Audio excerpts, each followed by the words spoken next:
was just like pot and heroin. But that was maintained mainly by kids that were a little bit rich or people that were in rock and roll. I mean, you could get it anywhere, but that's mainly the mainstream of it.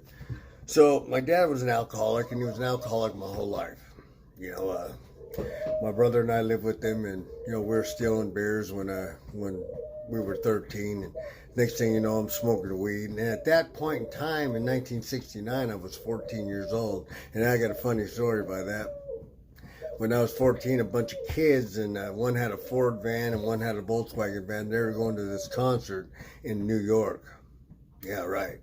And they wanted to know if I wanted to tag along. And my dad wasn't home a lot. That kind of alcoholic he was. He wasn't he didn't beat us up or anything like that. He was just never around. He was a politician. He was never much around.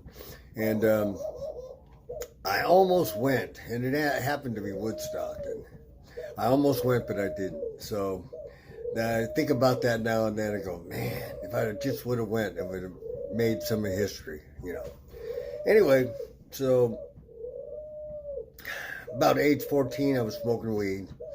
And we'd get into maybe a few crosstops, that was the little speed pills. And we get into Quaaludes and Reds, and that was the thing going around. A little bit of mescaline and LSD.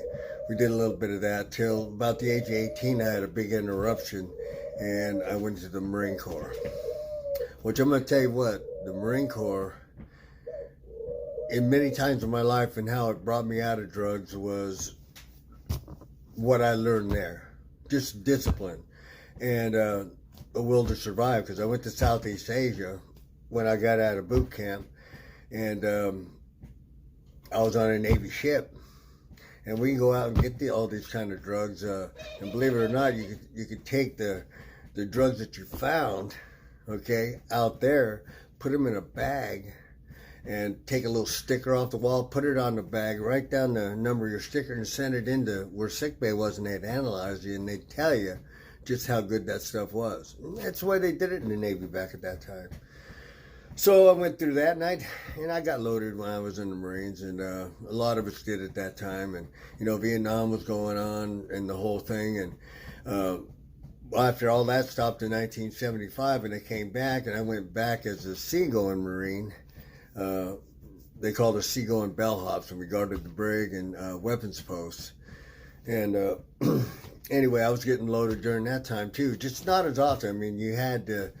You had to maintain some kind of discipline or whatever, because you were in the Marine Corps, and if it caught up to you sooner or later, boom, But I remember one time I had taken a bunch of guys down.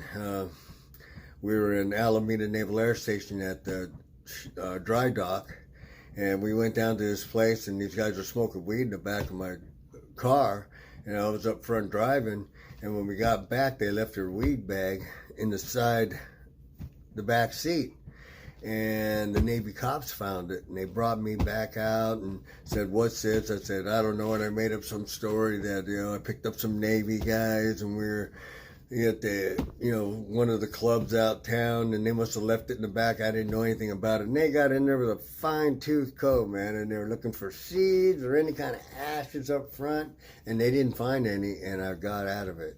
I mean, I was lucky as hell. But anyway, so after the Marine Corps, that's when my addiction really started. I got up and I moved to Reno, Nevada, and I got hooked up with some people, and it was nothing really, really hard. It was just a lot of weed and cross tops again, and that was the speed of the time. And I did a little bit of stuff at the, they had a couple of outside whorehouses over there, and I got some hooked up with some people there, and I used to, do different things with the girls and go get them stuff and bring it back. And, anyway, that whole catastrophe lasted for a while. And then I left back and came back to Southern California, because that's really where I'm from, Southern California. Excuse me.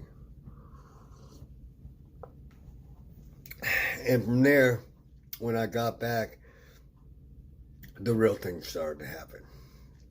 And I'm going to tell you, for the first 10 or 15 years, my drug use. It was fun.